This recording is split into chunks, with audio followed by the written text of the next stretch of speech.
अब देखो यार, अगर तुम लोग सौरभ स्टिकलैंड के फैन हो तो ये वीडियो तुम्हारे लिए होने वाली है, क्योंकि एईडब्ल्यू के ऑल इन के बाद सौरभ स्टिकलैंड ने न्यू कॉन्ट्रैक्ट साइन कर लिया है। एईडब्ल्यू में फॉरबिडन डोर 2025 के लोकेशन को लेकर एईडब्ल्यू ने बड़ी अनाउंसमेंट कर दी है। जे उसो के एईडब्ल्यू ज्वाइन करने को लेकर रिकीसी का काफी बड़ा स्टेटमेंट आ रहा है। तो गाइस, वहीं रिकोसेट के एईडब्ल्यू पर डेब्यू के बाद रिकोसेट को लेकर काफी कंट्रोवर्सी हो चुकी है। तो गाइस, चलिए बिना किसी देरी के शुरू करते हैं इस वीडियो को। और गाइस, सबसे पहले बात करेंगे जे उसो की। गाइस, यहाँ पर ये बात तो हम सभी लोगों को मालूम है, जे उसो करंटली डब्ल्यूडब्ल्यूई के मंडे नाइट रॉ के ऊपर काम कर रहे हैं और वो यहाँ पर करंटली डब्ल्यूडब्ल्यूई के अंदर क्राउड के one of the all time favourite wrestler है। और जे उसो के क्राउड में काफी पॉपुलर होने के बाद भी डब्ल्यूडब्ल्यूई के अंदर जे उसो के सिंगल रेसलर बनने के बाद अभी तक डब्ल्यूडब्ल्यूई ने जे उसो को कोई भी सिंगल टाइटल नहीं दिया है। और डब्ल्यूडब्ल्यूई में जे उसो के ऐसे बुकिंग के बाद अब जे उसो के फादर रिकीसी डब्ल्यूडब्ल्यूई और ट्रिपल एच के ऊपर काफी एंग्री गए,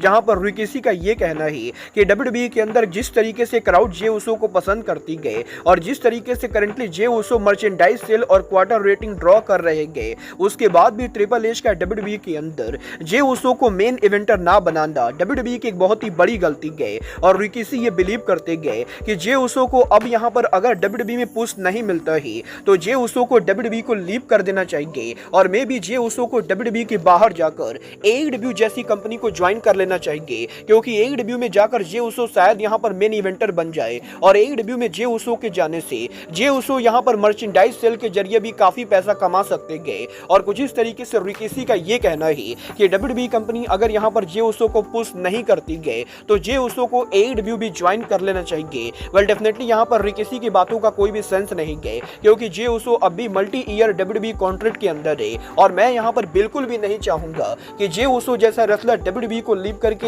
एईडब्ल्यू को ज्वाइन करे। बट गाइस, जहां तक बात रही एईडब्ल्यू को ज्वाइन करने की, तो यहीं डब्ल्यूडब्ल्यूई के फॉरवर्ड सुपरस्टार रिकोसेट के एईडब्ल्यू को ज्वाइन करने के बाद अब रिकोसेट को लेकर सोशल मीडिया पर काफी ज्यादा कंट्रोवर्सी हो रही है। गाइस, यहां पर रिकोसेट के एईडब्ल्यू पर डेब्यू करने की कुछ ही देर के बाद सोशल मीडिया पर डब्ल्यूडब्ल्यूई के फैंस ने रिकोसेट को ट्रोल करना शुरू कर दिया, जहां पर डब्ल्यूडब्ल्यूई के फैंस ने यह दावा किया कि रिकोसेट के डेब्यू करने के बाद वो यहां पर एईडब्ल्यू के अंदर जॉबर बनेंगे। तो कुछ लोगों ने यह तक कहा कि रिकोसेट के एईडब्ल्यू में आने के 2 महीनों के बाद रिकोसेट को एईडब्ल्यू से हटाकर आरओएच में डाल दिया जाएगा और वो यहां पर आरओएच जैसी जॉबर कंपनी के अंदर काम करेंगे। और सोशल मीडिया पर काफी मार्क्स के रिकोसेट को लेकर उल्टा सीधा बयान देने के बाद रिकोसेट यहां पर एईडब्ल्यू और आरओएच कंपनी को लेकर बात करते गए और वो यहां पर ये कहते गए कि वो यहां पर आरओएच को काफी पसंद करते गए और वो डेफिनेटली आरओएच के ऊपर जाना चाहेंगे। बट गाइस, यहां पर रिकोसेट सोशल मीडिया के ऊपर डब्ल्यूडब्ल्यूई के मार्क से डील कर ही रहे थे, तभी यहां पर एईडब्ल्यू सुपरस्टार काइल फ्लेचर के द्वारा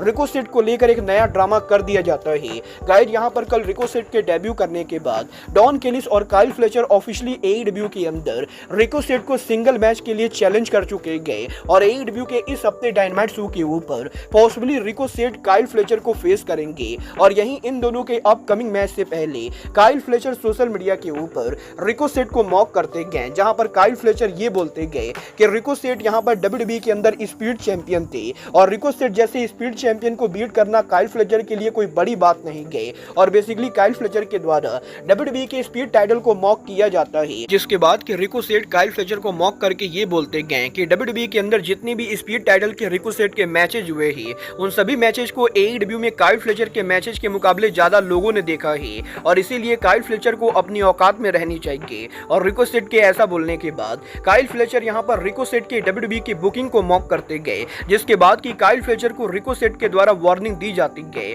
और ऑलरेडी यहां पर सोशल मीडिया के ऊपर रिकोसेट और काइल फ्लेचर का ड्रामा शुरू हो चुका है। वल, देखना बहुत ही दिलचस्प होने वाला है कि रिकोसेट के डेब्यू करने के बाद डब्ल्यूडब्ल्यूई और एईडब्ल्यू दोनों कंपनीज की तरफ से रिकोसेट को लेकर लगातार कंट्रोवर्शियल स्टेटमेंट आने के बाद आखिर ये बंदा एईडब्ल्यू पर कैसे सर्वाइव करता है। बट गाइस, चलिए फिलहाल आगे बढ़ते हैं और बात करते हैं एईडब्ल्यू के ऑल इन के कसिनो गॉगलेट मैच की। गाइस, यहां पर ये बात तो हम सभी लोगों को मालूम है, एईडब्ल्यू के इस साल के ऑल इन के ऊपर हमें यहां पर कसिनो गॉगलेट मैच देखने को मिला। और वैसे तो ओरिजिनली इस मैच के अंदर टोटल यहां पर 21 रेसलर एंटर करने वाले थे, बट गाइस क्योंकि 21 रेसलर्स के एंटर करने से पहले ही क्रिश्चियन केज उस मैच को जीत गए, तो इसीलिए इस मैच के अंदर हमें यहां पर सिर्फ 12 रेसलर देखने को मिले। और अब यहां पर इस मैच के अंदर इविल उनो के अपीयर होने को लेकर इविल उनो का एक सामने वीडियो आया है है, जहां पर being the lead YouTube channel के ऊपर इविल उनो ने बैक स्टेज से उनके वीडियो को शेयर किया है। और इस वीडियो में हमें यहां पर यह देखने को मिल रहा है कि लुचासोरस के कसिनो गॉगलेट में नंबर 12 पर एंटर करने के बाद इविल उनो यहां पर AEW के स्टेज एरिया के पीछे खड़े गए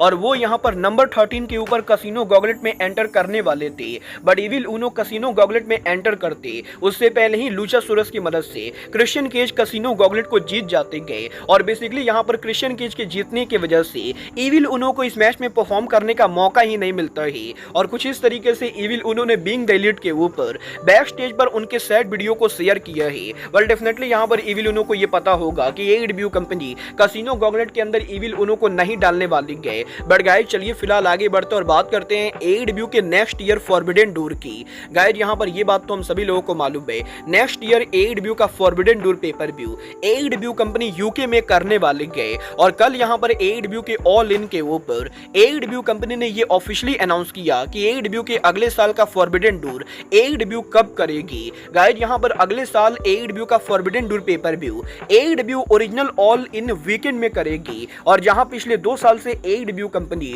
अगस्त महीने के एंडिंग पर ऑल इन पेपर व्यू कर रही गए, वहीं अगले साल AEW कंपनी अगस्त महीने के एंडिंग पर फॉरबिडन डोर करेगी। और AEW कंपनी ने यह अनाउंस कर दिया है कि 24 अगस्त 2025 के ऊपर AEW कंपनी अगले साल लंदन में उनका फॉरबिडन डोर करने वाली गए। बट गाइस यहां पर इंटरेस्टिंग चीज ये है कि अभी तक AEW ने यह नहीं अनाउंस किया है कि 24 अगस्त 2025 को जो फॉरबिडन डोर लंदन में होगा एग्जैक्टली वो किस अरीना या स्टेडियम के अंदर होने वाला है। वेल देखना बहुत ही दिलचस्प होने वाला है कि AEW के इस शो के डेट के अनाउंस होने के बाद भी AEW कंपनी ने अब जबकि अभी तक इस शो का लोकेशन कंफर्म नहीं किया है, तो एग्जैक्टली यहां पर इस शो को AEW कहां करती गए। बट गाइस चलिए फिलहाल आगे बढ़ते और बात करते हैं AEW के फॉर्मर वर्ल्ड चैंपियन स्वॉर्ब स्टिकलैंड की। वेल गाइस ये बात तो हम सभी लोग मानेंगे कि AEW के अंदर स्वॉर्ब के AEW वर्ल्ड चैंपियन बनने के बाद स्वॉर्ब का AEW का टाइटल रन AEW के पिछले कुछ चैंपियंस के मुकाबले काफी बेटर रहा। और अब यहां पर जब स्वॉर्ब AEW का टाइटल हार चुके गए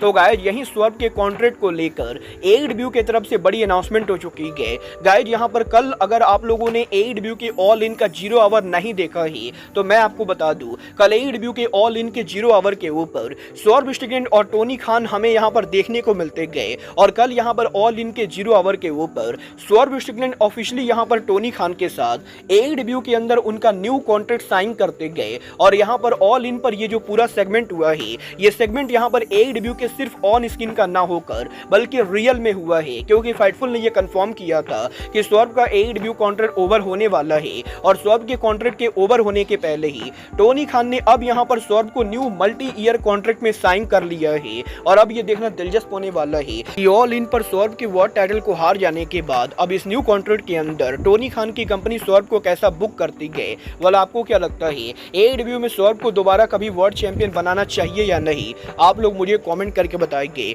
बट गाइज अब आज के इस वीडियो में बस इतना ही। मैं मिलता हूं आपसे अपने अगले वीडियो में। बट गाइज तब तक के लिए goodbye, good night and bang.